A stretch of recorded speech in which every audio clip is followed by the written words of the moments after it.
Hello everyone, this is Mansi from evityadi.in. I'm here again with a new introduction video of chapter number 11, Perimeters and Area. So, this is an introduction video. We all know इसमें हम पूरे chapter का एक overview देंगे कि किस type की इसमें आप chapters में आपके पास questions आएंगे, किस तरह से आपको solve करना है, and also we'll discuss all the formulas in this chapter. So, starting with the name. क्या नेम है? Perimeter and area. सबसे पहले इन दोनों का डिफरेंस समझते हैं. पेरीमीटर क्या होता है और एरिया क्या होता है. सो पेरीमीटर किसी भी चीज का मींस उसकी सराउंडिंग. सराउंडिंग मतलब जैसे कि आपके पास ये शेप है तो इसके पेरीमीटर का मतलब है length of all the sides. मतलब सारी साइड्स मिला के कितनी होंगी. ये 4 है, ये 4 है, ये 4 है, ये 4 है. लेट्स सपोज सारी 4 है. So 4 plus 4 plus 4 plus 4. So वो हो जाएगा इसका perimeter. So perimeter means surroundings. इसी तरह से एरिया क्या होता है? Area means the inside part. मतलब कि लेट्स सपोज ये डस्टर है, अगर मैं इसको कहीं रख रही हूँ तो ये कितनी जगह ले रहा है वो मतलब है इसके एरिया से कि उसका क्या एरिया. इसका पेरीमीटर देखेंगे तो इसकी जो एजेस है उनको ऐड कर देंगे, उसको सम कर देंगे. राइट. सो ये डिफरेंस होता है पेरीमीटर और एरिया का. ठीक है. एरिया में एक चीज ध्यान रखनी है, जब भी आप एरिया रिप्रेजेंट करोगे मींस जैसे आपके पास किसी भी चीज का एरिया है, सपोज 46 है तो वो कैसे लिखा जाता है? Metre square. किसी भी चीज का एरिया है, चाहे स्क्वायर का, ट्रायंगल का, रेक्टेंगल का, किसी भी शेप का एरिया हो, वो हमेशा साथ में स्क्वायर लगता है. सेंटीमीटर में है तो वो हो जाएगा सेंटीमीटर स्क्वायर, मीटर में है तो मीटर स्क्वायर.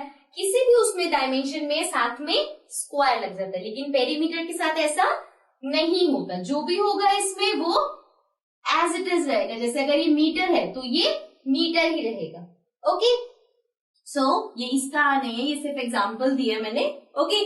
सो ये एज इट इज रहेगा. इसमें हम साथ में स्क्वायर लगाते हैं. अब एक एक करके हम शेप्स लाते हैं एंड डिस्कस करते हैं कि उसका पेरीमीटर एरिया का क्या फॉर्मूला है एंड कैसे फाइंड करते हैं.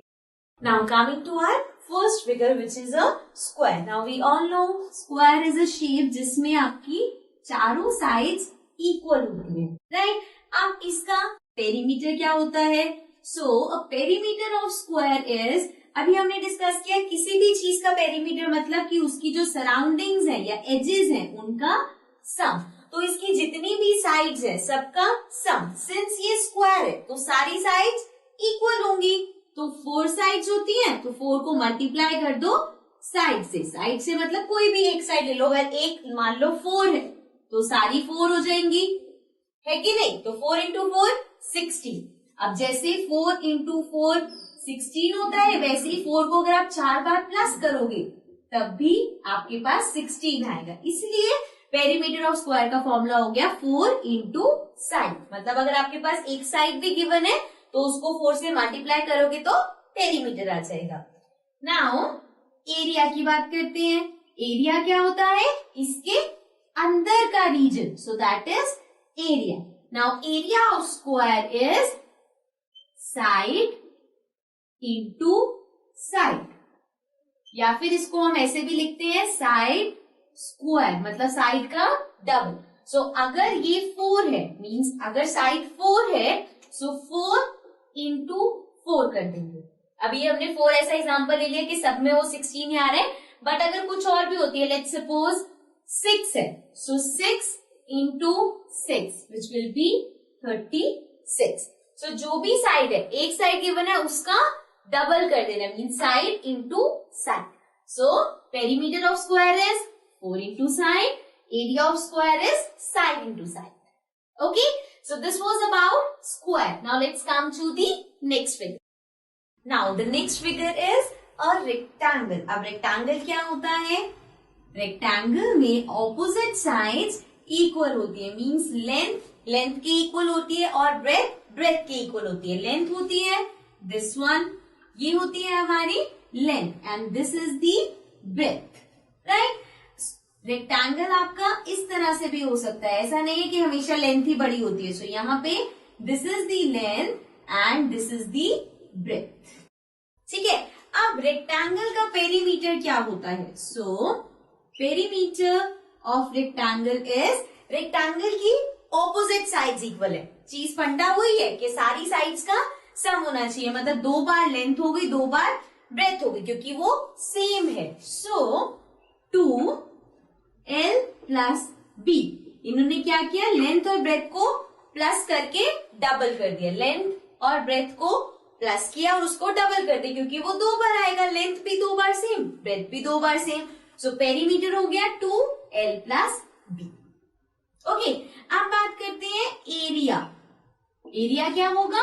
इसके अंदर का reason, so that is length into breadth. जैसे स्क्वायर में हुआ था साइड इंटू साइड, इसमें लेंथ इंटू ब्रेथ, उसमें सारी साइड्स इक्वल होती है। इसमें आपको जैसे लेंथ 4 दे दी, लेट्स सपोज ब्रेथ 2 दे दी, सो यहां पे करोगे तो 2l प्लस b मतलब 4 plus 2 which is 2 into 6 that is 12 and l into b same अगर लेते हैं तो 4 into 2 8। ठीक है, so perimeter is 2l plus b, area is l into b।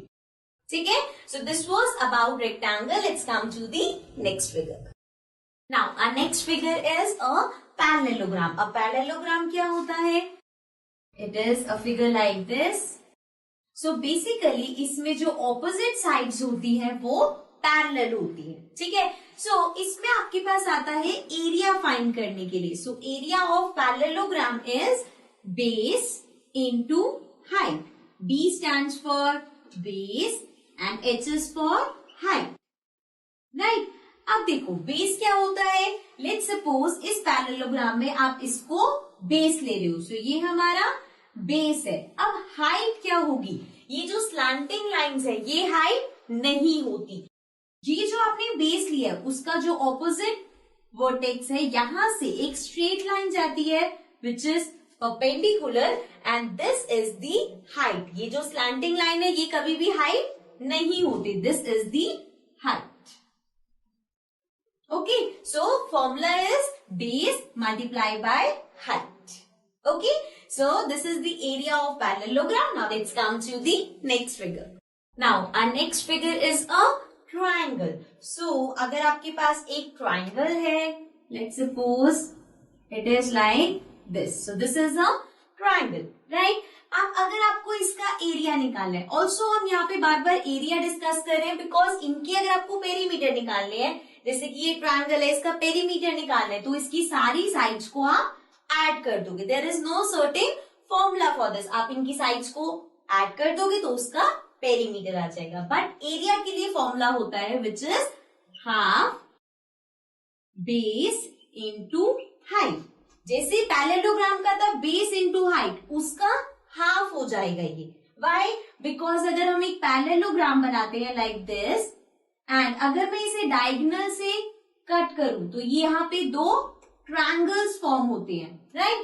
That's why area is half base into height. जो parallelogram का area है उसका हाफ, बिकॉज उसका हाफ एक ट्रायंगल फॉर्म करता है। ओके, सो अगेन यहाँ पे भी अब बेस तो आपको समझ आ गया, बेस हम ये ले सकते हैं, राइट? सो ये हो गया बेस। बट हाइट क्या होगी?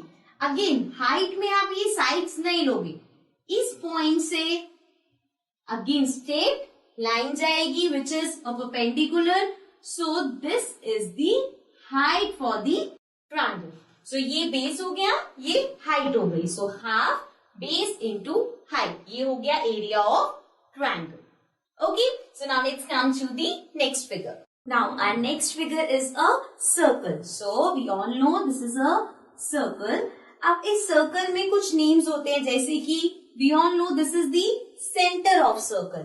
और center से अगर कोई भी line पास हो रही है, half line, जो कि center से पास होके कहीं भी circumference पे टच हो रही है। circumference means सर्कल की सराउंडिंग्स। जैसे बाकी शेप्स में पेरीमीटर होता है, इसमें सर्कमफेरेंस होता है। ठीक है, so this is a radius, इसको हम बोलते हैं रेडियस ऑफ सर्कल, राइट? सो ये हो गया रेडियस। अब इसके अलावा होता है एक पूरी लाइन जो सर्कमफेरेंस पे 2 पॉइंट पे टच करती है एंड सेंटर से पास होते हुए जाती है, which can be in any direction. ठीक है, ऐसा नहीं है कि सिर्फ यही लाइन होगी, अगर आप यूं भी बनाते हो, किसी भी डायरेक्शन में बनाते हो, सो that is a diameter of circle. बस इसमें ये होना चाहिए कि ये सेंटर से पास हो, राइट, ये सेंटर से पास होगी तो ये डायामीटर होगा। ओके, सो ये हो गया हमारा radius, this is the diameter. ठीक है, अब आते हैं इसके फॉर्मूलाज पे। सबसे पहला फॉर्मूला होता है circumference of a circle. Circumference अभी हमने बताया। सर्कमफेरेंस क्या होता है? पेरीमीटर। बेसिकली जैसे बाकी शेप्स में आप पेरीमीटर निकालते हो, सर्कल क्या हम उसको सर्कमफेरेंस कहते हैं। So the formula is 2 pi r। 2 means number multiply करने वाला, पाई, पाई होता है the value of pi is 22/7। सो पाई जहां पे भी होता है या तो हम उसे 22/7 लेते हैं या फिर 3.14। कभी कभी या मोस्टली आपको क्वेश्चन में गिवन होगा कि आपको इसे 3.14 लेना है या 22/7 लेना है। इसके बाद r इज द रेडियस। सो अगर आपको रेडियस गिवन है तो आप सर्कमफेरेंस ऑफ सर्कल निकाल सकते हो। ठीक है, नेक्स्ट है सर्कमफेरेंस के बाद अगर आपको सर्कल का एरिया निकालना है तो एरिया का फॉर्मूला होता है पाई r स्क्वायर। अगेन पाई मीन्स सेम 22/7 या 3.14। r means radius. r square का मतलब क्या है? r square means r into r। सो अगर लेट सपोज आपको रेडियस 4 गिवन है, सो एरिया क्या होगा? 22/7 इंटू 4 इंटू 4। r स्क्वायर मतलब रेडियस 2 बार मल्टीप्लाई होगी। Okay, so the circumference is 2 pi r, area is pi r square. So this was about circle. Let's come to the next figure. Now our next figure is a semicircle. Now a semicircle is a half circle. So if I draw this figure, so ये है एक semicircle means half circle. अब अगर semicircle का आपको perimeter निकालना है, सी जब वो पूरा सर्कल होते हैं तो हम बोलते हैं circumference, because surrounding of a circle is a circumference. But अगर वो इस तरह की शेप है विच इज सेमी सर्कल, तो हम उसको पेरीमीटर ऑफ सेमी सर्कल ही बोलेंगे। इन दिस ये हाफ सर्कमफेरेंस इंक्लूडेड है एंड ये डायामीटर इंक्लूडेड है। डायामीटर क्यों बोल रहे हैं हम इसको? क्योंकि अगर आपके पास पूरा सर्कल है और उसको आप कहीं से भी कट कर रहे हो, सो जब आप ये कट करोगे तो ये होता है डायामीटर, राइट। सो मीन्स यहाँ पे जो आया है ये है हमारे पास diameter. Now coming back to the perimeter of semi circle, इसका पेरीमीटर निकालना है। पेरीमीटर मीन्स सराउंडिंग जो है उसका सम। अब ये तो है डायामीटर, तो हमने ले लिया डायामीटर, प्लस ये क्या है? Half circumference. सर्कमफेरेंस का फॉर्मूला क्या होता है? 2 पाई r। अब इसका हाफ, क्योंकि सर्कल आधा है तो इसको हाफ कर दो, राइट। 2 से 2 कैंसिल, कितना बचा? पाई r। सो डायामीटर प्लस पाई r, ये हो जाएगा perimeter of semi circle. Okay, so this was the last figure. अब इसके अलावा भी कुछ क्वेश्चंस आते हैं जो इन्हीं फिगर्स के बेस्ड होते हैं। सो लेट्स सी किस तरह से आपको पार्ट्स का एरिया निकालना होगा। Okay, now the next topic is area of parts. अब इसमें क्या होता है? पार्ट्स कोई फिगर का नाम नहीं है। देखो, लेट्स सपोज कोई भी हम फिगर लेते हैं, ये आपके पास रेक्टेंगल शेप है। अब यहाँ पे आपको इस रेक्टेंगल का एरिया नहीं निकालना, इसके अंदर मैं एक और रेक्टेंगल बनाती हूँ एंड आई से कि आपको जो एरिया निकालना है वो इस फिगर का निकालना है। ये जो साइड में जो जगह है ना, इसका एरिया निकालना है आप, ना तो इसका निकालना है ना पूरे रेक्टेंगल का। अब ये जो शेप बन रही है, ये क्या शेप है? ये कोई भी शेप नहीं है, ना तो ये रेक्टेंगल है पूरा, ना ही स्क्वायर है। सो ये जो इसकी साइड है, इसका एरिया आप कैसे फाइंड करोगे? इसका एरिया हम ऐसे फाइंड करेंगे कि ये जो पूरा रेक्टेंगल है, इसको कुछ नेम दे देते हैं, A B C D, और जो अंदर रेक्टेंगल फॉर्म हो रहा है P Q R S। सो इस जगह का जो मैंने शेड किया है, इसका एरिया आप कैसे निकालोगे?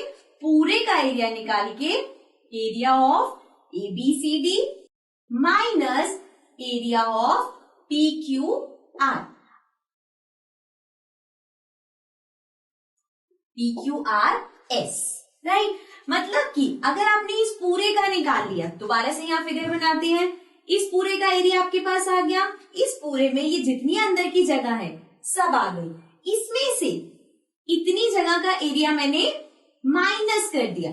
अब इस पूरे में से इतना एरिया चला गया तो क्या बचेगा?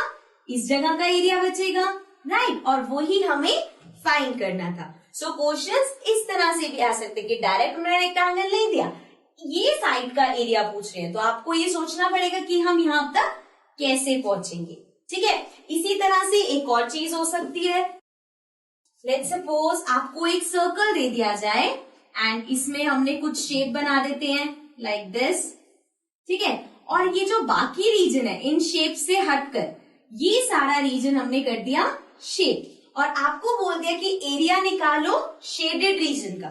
शेडेड रीजन में ये नहीं आ रहा, ये पार्ट भी नहीं आ रहा, ये पार्ट भी नहीं आ रहा, तो हम क्या करेंगे? पूरे सर्कल का एरिया फाइंड करेंगे। देन ये जो पार्ट शेडेड रीजन में नहीं है उनको एक एक करके माइनस कर देंगे। सो ये हो जाएगा area of circle minus area of square 1 which is this minus area of square 2 which is this minus area of rectangle which is this, ठीक है? सो इस तरह से अगर कुछ पार्ट शेडेड है तो हम उसका एरिया फाइंड करते हैं। Okay, so this was all about the chapter number 11 perimeters and area. जितने भी हमने यहाँ पे कंसेप्ट पढ़े, आपकी एक्सरसाइज में जो भी क्वेश्चन है सब इसी के ही अराउंड रिवॉल्व करते रहेंगे। अगर आपको ये कंसेप्ट्स क्लियर हो गए तो सारे क्वेश्चंस बहुत इजी लगेंगे आपको, ठीक है? So that's all for this chapter. I will be coming back with a new chapter. Till then take care and bye bye.